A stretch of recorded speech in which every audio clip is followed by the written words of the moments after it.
Rough types with him. I thought we were in some trouble. Pottinger had fronted the next traveller heading north. Have you come across anyone heading south? He'd asked. A large group of men. Do you know what Frank Gardiner looks like? The traveller shook his head. Ain't seen no Frank Gardiner, he'd said, and no groups of men like that.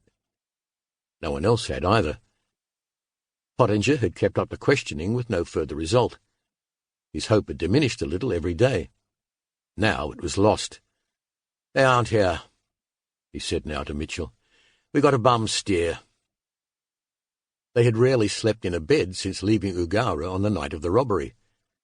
When the odd cattle station took them in, they ate, washed, and slept, but mostly they slept under the stars, heads on saddles, backs on dirt. Their horses had been ridden to ruin. We would be useless if we stumbled across them anyway, Pottinger said. These horses couldn't even catch a cold. No, we are done. So what now? Mitchell asked.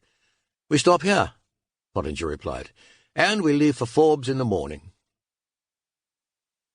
Mount Wayago, 4th of July, 1862. We have to get out of here, Gilbert said. Whisky in hand, he was looking sternly at Mans. It's getting too hot, he continued. What good is having all this money if we can't spend it? They were in a sly grog shanty belonging to John O'Mealy's father, Patrick, bushranger headquarters, located on the west side of Tyagong Creek at the foot of the Weddin Mountains, on Patrick's 26,000-acre Aramagong property. It had originally been built of bark in 1855, then reconstructed in brick by Patrick using a compensation payment he had received after Scab killed half of his stock. Known as the Weddin Mount Inn, it encompassed a public house, stables, and a water supply, and was the only establishment of its kind in the region.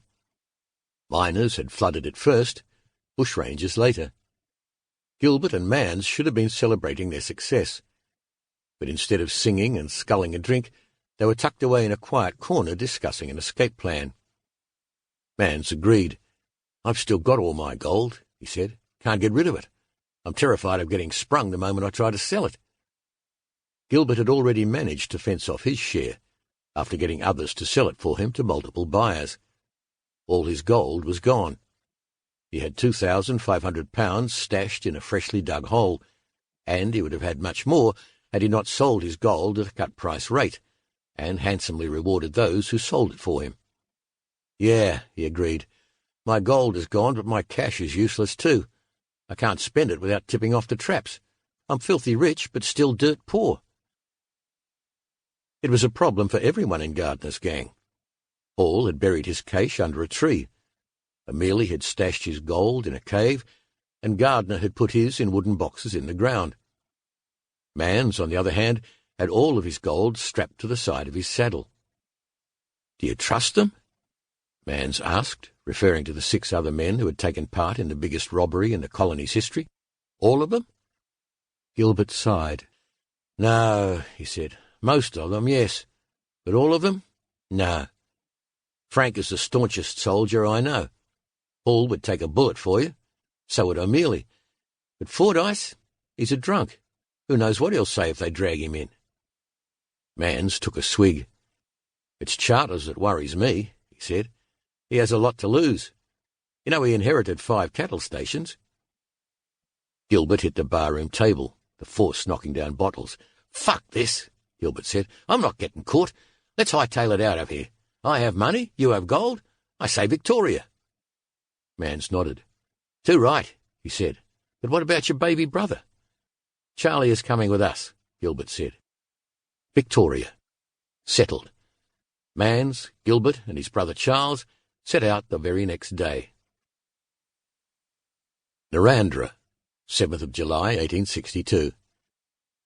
Rested, fed, and resigned to failure, Sir Frederick Pottinger began the long trip home. Pottinger knew the questions would come. Why on earth did you leave Forbes? What evidence took you to Victoria?